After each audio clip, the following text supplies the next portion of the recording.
And we now know the Republican talking points. They have accidentally been released. And to be fair, they've told everybody to disregard those Republican talking points. But here they are in action. Here is, first off, is Hogan Gidley. He is one of the spokespeoples for Donald Trump. Here is his spin. They're all being sent out to do some version of these talking points about the phone call that has been the supposed transcript that's been released that is probably dubious in and of itself, but certainly damning even in its current form. But here's Hogan Gidley on Fox News. The president has admitted to certain things and events that took place leading up to that phone call, including the withholding of that $400 million in aid to Ukraine. Why did the president do that leading up to this call? Right. Well, the president ran on this very issue. He won on this very issue. And now he's trying to implement the issues he ran and won on. They voted for the American people voted for this. Listen, did the word Ukraine ever leave his mouth during the campaign, particularly in the context of too much corruption in Ukraine? Like the idea that they're selling this to the American public, they've got to come up with a plan like D on this. They're saying it's Biden. That's what they're doing, right? It's not Ukraine. It's like, it's all about, and Biden could not even be running for president, but we'd have to expose this because it's really bad. Right. We can't turn the page on this one. Remember how before I said lock her up, I meant I was lock him up. That's what that was about. Lock him up. She felt sufficiently embarrassed, but Joe and his family. Too cocky.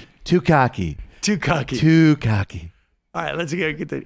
And won on. They voted for the American people voted for this. Listen, every tax dollar that is spent, every dollar the American people send in to this government, the president wants to make sure that's spent properly. We spend hundreds of billions of dollars across the globe, and the president looks at that all the time. What are we getting back for that? We want less foreign involvement. Others should pay for their own way, should up their share. But we want more dirt on anybody the president's going to run on. If we're going to spend American taxpayer dollars, this is really tough for them, I think. They haven't quite found it yet. But that's the first attempt. Here's Rudy Giuliani with the other attempt. There's no quid pro quo. All we have is Donald Trump saying over and over again, Giuliani and Barr will give you a call about this Biden thing. And because that prosecutor was treated very badly and he was very fair prosecutor. So good luck with everything. Your economy is going to get better and better, I predict. Two very odd thoughts to combine together if they are not in some way contingent with each other. Two presidents, they don't talk about the economy. I might be from the country swamps of Georgia, but seriously? All right, here is Giuliani making the argument, no quid pro quo. A complete lie from a bunch of disloyal... It says you had a shadow agenda regarding Ukraine. Complete nonsense. First of all, I never knew about the $250 million military aid. This whole thing began with an allegation that the president said to the president of the Ukraine, I'm not going to give you a $250 in military aid unless you investigate Joe Biden. When you read the conversation, there's no mention of $250 million. You read it? There's no mention of military aid. There's no quid pro quo. This is the transcript? Quote the president of the Ukraine. The only one who's significant here, if anybody was pressured, the only one who could be pressured is the president of the Ukraine, not Adam Schiff and Jerry Nadler. So can I just back up? The president of the Ukraine says, I wasn't pressured. End of case. I know. Over. Mr. Mayor, can I ask you, did you read the transcript? Let's say it was read to me. It was read to you, the whole thing? I hope. So in it, there's no pressure. Greg Jarrett and Professor Dershowitz and others are quite right when they say if the president hadn't discussed the subjects he discussed with the president of the Ukraine, he'd be a president like Obama, who closed his eyes to corruption. The president of the United States has an obligation to take care that the laws of the United States are faithfully executed under Article 2, Section 3 of the Constitution, something that Democrats don't read anymore. If the president hadn't done that, he'd been derelict in his duty. Now, who else can raise it with the president of the Ukraine? The head of the FBI can't call the head of the Ukraine and talk. He's not going to talk to. When I needed something done with the Italian government, when I was investigating the mafia, Ronald Reagan made the calls to the president of Italy. Right. Not me. He's not going to listen to U.S. Attorney So the Giuliani. president did bring up Joe Biden on the call. Maybe he didn't bring it up. Could be possible the president of the Ukraine brought it up. So if he It's possible, but even the transcript they released does not have the president of Ukraine bringing it up. Did he not read the transcript? I hope did they I send did. him out there without seeing the transcript? Yeah, I hope I did. Hey, by the way, did somebody read me this thing? Because I'm on Fox and Friends, but Kilmeade occasionally asks a question by accident. It would be dereliction of duty if he didn't bring up the potential for corruption that took place 4 or 5 years earlier. It'd be a big, major missed opportunity. But he's not like that Moley. He talks about corruption. He takes it serious. Oh, too much? I should have said that. Hey, look, I'm from Alabama. Country lawyer. I'm just a country lawyer. That's not derogatory where I come from. I'm from the deep country swamps. We don't know your big city ways. He's caveman lawyer. I went to Ukraine.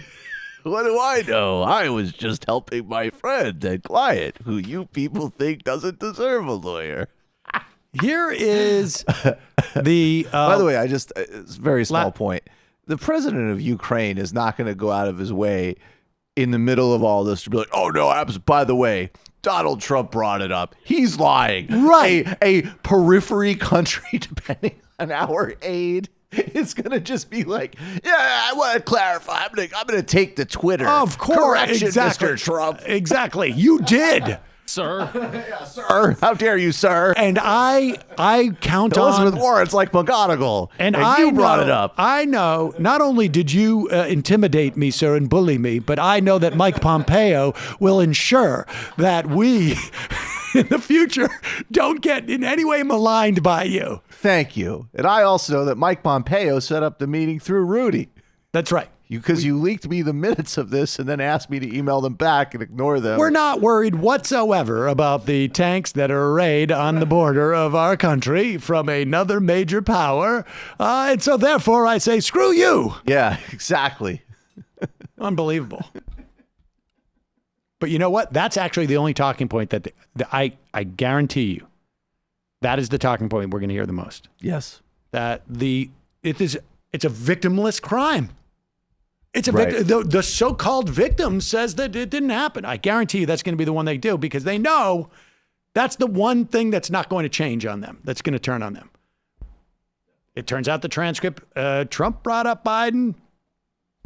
It turns out that, in fact, the American public did not vote for Donald Trump because they were hoping that he would make sure that there was no corruption in Ukraine. There's gonna be like it's gonna be literally he's gonna have him at the White House. He's like, oh, did I try to extort him? Oh, wait, there goes the president of Ukraine right there. Here he is. Did I do that, Zelensky? Right. No. Oh, I guess so.